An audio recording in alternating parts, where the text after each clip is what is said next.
जाना है, आपकी मंजिल तो आसमां है, रास्ता आपको खुद बनाना है। तो साथियों, हम नंद वंश के बारे में पढ़ रहे थे, तो अब नंद वंश के बाद मौर्य वंश पढ़ेंगे। नंद वंश के अंतिम शासक घनानंद को हराने के बाद चंद्रगुप्त मौर्य ने मौर्य साम्राज्य की स्थापना की, चाणक्य को अपना प्रधानमंत्री बनाया। और फिर हम चंद्रगुप्त मौर्य के बारे में पढ़ेंगे, मौर्य वंश। तो मौर्य वंश क्या है? नंद वंश के जो अंतिम शासक घनानंद थे, घनानंद को पराजित करके मगध में मौर्य साम्राज्य की स्थापना कर दी। किसने? चंद्रगुप्त मौर्य ने। क्योंकि जो चाणक्य था घनानंद के दरबार में अपमानित हुआ था, तो उन्होंने कहा था, चाणक्य ने, मैं अपनी शिखा तब तक नहीं बांधूंगा जब तक घनानंद को सिर से उतार नहीं दूंगा। फिर चाणक्य ने अपने शिष्य चंद्रगुप्त मौर्य को सम्राट बनाया मगध का। तो उसके बाद इसकी जानकारी कैसे मिलती है मौर्य वंश की? साहित्यिक स्रोत हैं अर्थशास्त्र, इंडिका, मुद्रा राक्षस, जैन और बौद्ध ग्रंथों से हमें जानकारी मिलती है मौर्य वंश की। और अशोक के जो अभिलेख हैं उनसे जानकारी मिलती है, जूनागढ़ के अभिलेख से, रुद्रदामन के अभिलेख से हमें जानकारी मिलती है। फिर उसके बाद चंद्रगुप्त मौर्य ने मौर्य वंश की स्थापना की। चंद्रगुप्त मौर्य ने मौर्य वंश की स्थापना की। उत्तर में हिमालय से लेकर दक्षिण में मैसूर जो कर्नाटक का हिस्सा है, पूरब में बंगाल से लेकर उत्तर पश्चिम में हिंदुकुश पर्वत तथा पश्चिम में अरब सागर तक अपने साम्राज्य का विस्तार किया। उसके बाद साथियों देखेंगे हम इसके मौर्य वंश के कौन कौन से शासक हैं। चंद्रगुप्त मौर्य, बिंदुसार, फिर अशोक, दशरथ मौर्य, संप्रति, शालिशुक, देववर्मन, शतधन्वन। और मौर्य वंश का अंतिम शासक कौन था? बृहद्रथ मौर्य वंश का अंतिम शासक था। उसके बाद देखेंगे साथियों, चंद्रगुप्त मौर्य मौर्य वंश के प्रथम शासक तथा संस्थापक चंद्रगुप्त मौर्य हैं। 322 ईसा पूर्व नंदवंश के अंतिम शासक घनानंद को हरा करके मगध में मौर्य साम्राज्य की स्थापना चंद्रगुप्त मौर्य ने की। मगध में मौर्य साम्राज्य की स्थापना की। चाणक्य को अपना प्रधानमंत्री बनाया। चाणक्य को कौटिल्य, विष्णुगुप्त नाम से भी जाना जाता है। घनानंद को हराने के बाद घनानंद की पुत्री दुर्धरा से विवाह किया। किसने? चंद्रगुप्त मौर्य ने। उसके बाद प्लूटार्क जो था, इसने एंड्रोकोटस कहकर चंद्रगुप्त मौर्य को पुकारा। जस्टिन ने सेंड्रोकोटस कहकर पुकारा। दोनों ने क्या कहा कि एंड्रोकोटस और सेंड्रोकोटस जो हैं वो चंद्रगुप्त मौर्य के ही नाम है। जानकारी हमें मिली कि मौर्य वंश क्या था। अब सबसे पहले 1793 ईस्वी में सर विलियम्स जोन्स ने सर्वप्रथम यह बताया कि यह जो नाम है एंड्रोकोटस और सेंड्रोकोटस, ये चंद्रगुप्त मौर्य के ही नाम है। उसके बाद 305 ईसा पूर्व में सेल्यूकस निकेटर, ये कौन था? सेनापति था किसका? सिकंदर का थल सेनापति कौन था? Seleucus Nicator. और जल सेनापति नियार्कस। तो दोनों को अपना राजपाट दे करके चले जाते। सेल्यूकस निकेटर मगध पर आक्रमण करता। इसने सोचा कि मगध पर घनानंद होगा तो आक्रमण किया जाए। चंद्रगुप्त मौर्य पर आक्रमण करता और चंद्रगुप्त मौर्य ने सेल्यूकस निकेटर को हरा करके उसकी पुत्री जो थी कार्नेलिया हेलेना से विवाह कर लिया। किसने? चंद्रगुप्त मौर्य ने। पहले घनानंद को हराया, उसकी पुत्री दुर्धरा से विवाह किया। फिर सेल्यूकस निकेटर को हराया, उसकी पुत्री कार्नेलिया हेलेना से विवाह कर लिया। अब इसमें देखो, सेल्यूकस निकेटर ने शर्त के अनुसार 4 प्रांत काबुल, कंधार, हेरात और मकरान, यानी कि काबुल, कंधार, हेरात और मकरान चंद्रगुप्त मौर्य को दान में दे दिए। किसने? सेल्यूकस निकेटर ने। फिर उसके बाद चंद्रगुप्त मौर्य ने भी 500 हाथी सेल्यूकस निकेटर को भेंट किए। उसके बाद हुआ क्या कि सेल्यूकस निकेटर ने अपना जो राजदूत था मेगास्थनीज, इसने चंद्रगुप्त मौर्य के दरबार में अपने मेगास्थनीज को भेजा। दरबार में भेजा किसके? चंद्रगुप्त मौर्य की। और मेगास्थनीज की जो पुस्तक है इंडिका, इसमें मौर्य वंश की जानकारी मिलती है। और फिर चंद्रगुप्त मौर्य ने क्या किया? बताया ये गया कि जो यहाँ मगध में अकाल पड़ा है, 12 वर्ष का भीषण अकाल पड़ा है, उसका कारण क्या था? चंद्रगुप्त मौर्य। तो जैन गुरु भद्रबाहु के से प्रभावित होकर के ये बेलगोला चले जाते हैं कर्नाटक। 298 ईसा पूर्व संलेखना विधि द्वारा अपने प्राण त्याग देते हैं कौन? चंद्रगुप्त मौर्य। संलेखना विधि क्या होती है? अपने शरीर को भोजन और पानी के बिना छोड़ देना ऐसे ही और अंत अपना कर लेना। तो इसने चंद्रगुप्त मौर्य ने क्या किया?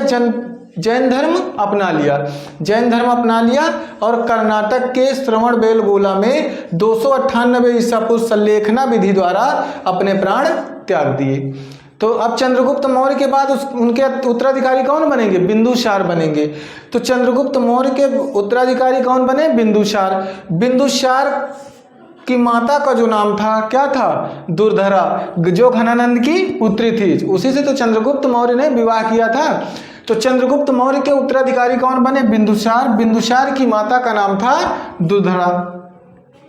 बिंदुसार को अमित्र घात के नाम से जानते हैं। अमित्र घात का अर्थ होता है शत्रुओं का नाश करने वाला, शत्रुओं का नाश करने वाला। इस समय जब बिंदुसार के समय में सीरिया के जो शासक थे एंटियोकस, इन्होंने अपना राजदूत डाइमेक्स को भेजा, कहा कि जाओ बिंदुसार के दरबार में मैत्रीपूर्ण संबंध बनाने के लिए। तो बिंदुसार ने पूछा डाइमेक्स से कि तुम्हारे यहाँ की क्या चीज़ें फेमस है? तो इन्होंने कहा कि हमारे यहाँ की 3 चीज़ें फेमस है। पहली चीज़ अंजीर, मीठी शराब तथा यूनानी दार्शनिक फेमस है। तो बिंदुसार ने एक खत लिखा किसको? सीरिया के नरेश एंटियोकस को, कहा कि ये तीनों चीज़ें हमको भिजवा दो। तो सीरिया के नरेश ने अंजीर, मीठी शराब तो भिजवा दी, लेकिन यूनानी दार्शनिक को मना कर दिया, क्योंकि यूनानी कानूनों के अनुसार दार्शनिक का क्रय विक्रय हम नहीं कर सकते हैं, इस वजह से नहीं भेजें। उसके बाद अंजीर तथा मीठी शराब भिजवा दिए, यूनानी दार्शनिक नहीं भेजे क्योंकि वहाँ का कानून क्रय विक्रय करने पर मना करता है। उसके बाद बिंदुसार आजीवक संप्रदाय का अनुयायी था। तो बिंदुसार के समय तक्षशिला में विद्रोह हो जाता है। बिंदुसार के समय में तक्षशिला में विद्रोह हो जाता है और तक्षशिला का शासक कौन था? इसी का बिंदुसार का बड़ा पुत्र था जिसका नाम था सुसीम। तो सुसीम विद्रोह को दबा नहीं पाता है, उसको फिर बिंदुसार कहते हैं कि अपने छोटे पुत्र अशोक सम्राट को भेजते हैं और ये बड़े ही क्रूरता से विद्रोह को दबा देते हैं, तक्षशिला को बड़ा ही मार काट करते हैं वहाँ। और फिर उसके बाद अगला सम्राट कौन बनता है? बिंदुसार का उत्तराधिकारी सम्राट अशोक। तो सम्राट अशोक को हम पढ़ेंगे। सम्राट अशोक का जो कलिंग युद्ध है वो बहुत फेमस है। अशोक के 13वें अभिलेख में बताया गया है कि जो कलिंग उड़ीसा में भीषण नरसंहार के कारण अशोक ने बौद्ध धर्म अपना लिया था। पढ़ रहे थे सम्राट अशोक के बारे में पढ़ेंगे। सम्राट अशोक का जन्म 304 ईसा पूर्व में पाटलिपुत्र में हुआ। बौद्ध ग्रंथों के अनुसार अशोक राजा बनने के पहले, अशोक का जन्म पाटलिपुत्र में 304 ईसा पूर्व में हुआ। अशोक राजा बनने के पहले अपने 99 भाइयों की हत्या करके राजा बने। अब पहले अपने 99 भाइयों की हत्या की। 269 ईसा पूर्व अशोक का राज्याभिषेक हुआ। सम्राट का अशोक का राज्याभिषेक कब हुआ? सम्राट अशोक का राज्याभिषेक कब हुआ? 269 ईसा पूर्व में राज्याभिषेक हुआ। उसके बाद इनकी माता का नाम सुभद्रांगी था। राज्याभिषेक के 8 वर्ष बाद 261 ईसा पूर्व कलिंग उड़ीसा में आक्रमण किया है। और सम्राट अशोक का सबसे चर्चित जो 13वां अभिलेख है कलिंग युद्ध के वर्णन के लिए ही जाना जाता है। कलिंग युद्ध में भीषण नरसंहार हुआ, भीषण मारकाट, लाखों लाशें देख करके कटे बिछत शरीर को अशोक का हृदय परिवर्तन हुआ और सम्राट अशोक ने बौद्ध धर्म अपना लिया और बौद्ध धर्म के प्रचार के लिए अपने पुत्र महेंद्र एवं पुत्री संघमित्रा को श्रीलंका भेजा। तो साथियों क्या हुआ? अशोक का हृदय परिवर्तन हुआ और बौद्ध धर्म अपना लिए। बौद्ध धर्म की शिक्षा जो इन्हें मिली वो उपगुप्त से मिली। किससे मिली? बौद्ध धर्म की शिक्षा उपगुप्त से। इन्होंने क्या किया? प्रचार के लिए, बौद्ध धर्म के प्रचार के लिए अपने पुत्र महेंद्र एवं पुत्री संघमित्रा को श्रीलंका भेजा। अशोक सम्राट के पिताजी लोग आजीवक संप्रदाय के थे, तो आजीवक संप्रदाय के लोगों के लिए गया में क्या किए? बराबर की पहाड़ियों पर 4 गुफाओं का निर्माण किया। किसके? आजीवक संप्रदाय के लोगों के लिए। अशोक भारत का पहला ऐसा शासक था जिन्होंने अपने संदेशों को अभिलेखों के माध्यम से लोगों तक पहुंचाया। तो अशोक ऐसे सम्राट थे कि ये अखंड भारत का सपना इन्होंने पूरा किया, और आज तक इनसे बड़ा शासक कोई नहीं हुआ जिन्होंने इतना अखंड भारत का साम्राज्य, कलिंग को जीतने वाले सम्राट अशोक थे। जो अशोक भारत का ऐसा पहले शासक थे जिन्होंने अपने अभिलेखों के माध्यम से जनता को पहुंचाया। अब 4 लिपियाँ इनके लिखी गई। ब्राह्मणी लिपि या भारत में मिली, खरोष्टी लिपि क्या है, ये पाकिस्तान में मिली खरोष्टी लिपि, अरमाइक लिपि या अफगानिस्तान की सीमा में मिली, जो ग्रीक लिपि है या अफगानिस्तान की उत्तरी सीमा से मिली। खरोष्टी लिपि की खासियत ये थी दाएं से बाईं ओर लिखी जाती थी। अशोक के अभिलेख को जो सबसे पहले पढ़ने की सफलता जेम्स प्रिंसेप को 1837 ईस्वी में मिली। 1837 में जेम्स प्रिंसेप ने अशोक के अभिलेखों को पढ़ा। अशोक ने क्या अपने अधिकतर अभिलेखों में अपना नाम देव नाम प्रियदर्शी बताया, देवताओं का पसंद ही अपना नाम बताया। मध्य प्रदेश के गुर्जरा, कर्नाटक का मास्की नेदर तथा उदेन गोलान अभिलेखों में अशोक का स्पष्ट नाम अशोक मिला। राजस्थान का जो भाबरू अभिलेख है, राजस्थान के भाबरू अभिलेख से अशोक ने खुद को मगध का सम्राट बताया। कहाँ का सम्राट बताया? मगध का सम्राट। अशोक ने लोगों को नैतिकता सिखाने के लिए जो नियम कानून की संहिता बनाई उसे ही अशोक का धम्म कहा जाता है। नियम कानून की संहिता बनाई उसे ही अशोक का धम्म कहा जाता है। अशोक का धम्म क्या था? शव नियंत्रण पर आधारित था। अशोक ने कहा कि व्यक्ति अपने माता पिता की आज्ञा माने, व्यक्ति अपने माता पिता की आज्ञा माने, व्यक्ति ब्राह्मण तथा भिक्षुक का आदर करे, व्यक्ति ब्राह्मण तथा भिक्षुक का आदर करे, व्यक्ति दास तथा सेवकों के प्रति उदार रहे, दास तथा सेवकों के प्रति उदार रहे, व्यक्ति जियो और जीने दो की आज्ञा का पालन करे। अब अशोक के हम 14 अभिलेखों को पढ़ लेंगे। अभिलेखों के माध्यम से जो संदेश अशोक ने दिए, सम्राट अशोक ने अपने अभिलेखों के माध्यम से संदेश को भेजा। तो पहला शिलालेख क्या है? देखो, शिलालेख क्या होता है? जो पत्थर पे लिखवाए जाते हैं। अभिलेख क्या होते हैं? पत्थर व कागज दोनों पे लिखे होते हैं। तो पहला शिलालेख है, इसमें अहिंसा पर बल दिया गया और पशु बल की निंदा की गई, कि अहिंसा पर बल दिया गया और पशु बल की निंदा की गई। दूसरा शिलालेख कहा गया है कि मनुष्य के साथ पशु चिकित्सा की भी चर्चा की, मतलब मनुष्य के साथ पशुओं की भी चर्चा की। तीसरा शिलालेख है, अशोक ने 3 अधिकारी राजुक, युक्तक, प्रदेशक की चर्चा की जो धम्म के प्रचार के लिए नियुक्त, राजुक, युक्तक और प्रदेशक 3 अधिकारी नियुक्त किए।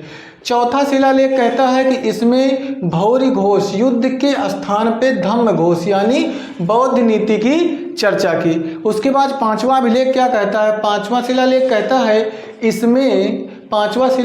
है इसमें धम्म महामात्रा नामक अधिकारी की चर्चा है जो धार्मिक जीवन की देखरेख करता है। 6वां शिलालेख कहता है कि अशोक ने कहा मेरा अधिकारी जन कल्याण के लिए जब चाहे मुझसे मिल सकता है, जन कल्याण के लिए जब चाहे मिल सकता है। उसके बाद 7वां शिलालेख है जो सबसे बड़ा शिलालेख, इसमें अशोक सम्राट ने कहा विभिन्न धर्मों के आपसी समन्वय की बात की, ये सबसे बड़ा शिलालेख है।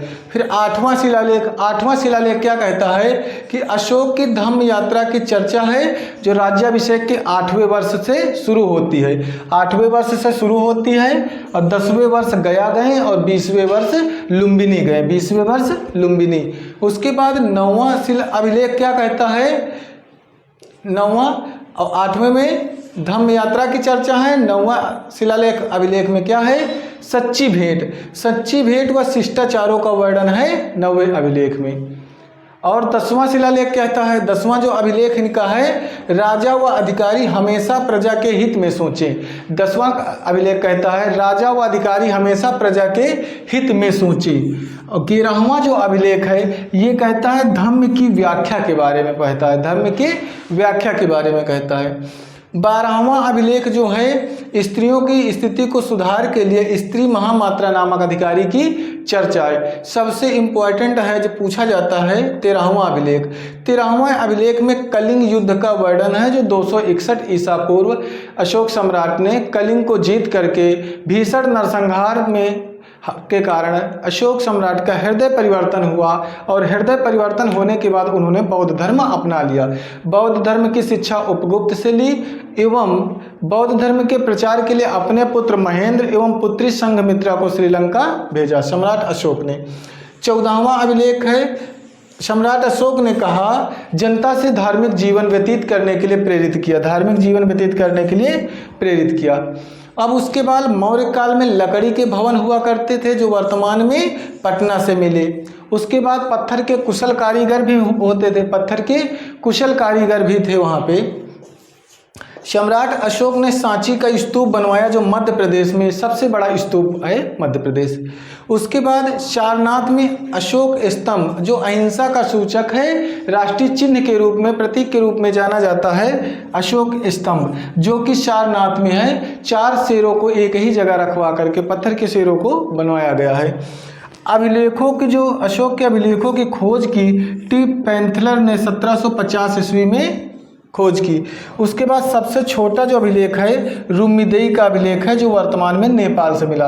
और सबसे बड़ा अभिलेख कौन सा है? 7वां, जिसमें विभिन्न धर्मों के आपसी समन्वय की बात की। उसके बाद इनको 3 भागों में बांटा गया, शिलालेख, स्तंभ लेख और गुहालेख। तो सम्राट अशोक के बारे में पढ़े हमने। मौर्य सम्राट चंद्रगुप्त मौर्य, बिंदुसार, अशोक, दशरथ मौर्य, संप्रति, शालिशुक, देववर्मन, शतधन्वन और बृहद्रथ अंतिम शासक थे मौर्य वंश की। इनकी हत्या पुष्यमुत शुंग ने करके शुंग वंश की नींव डाली। अब आगे करके ऐसे ही पढ़ते रहेंगे।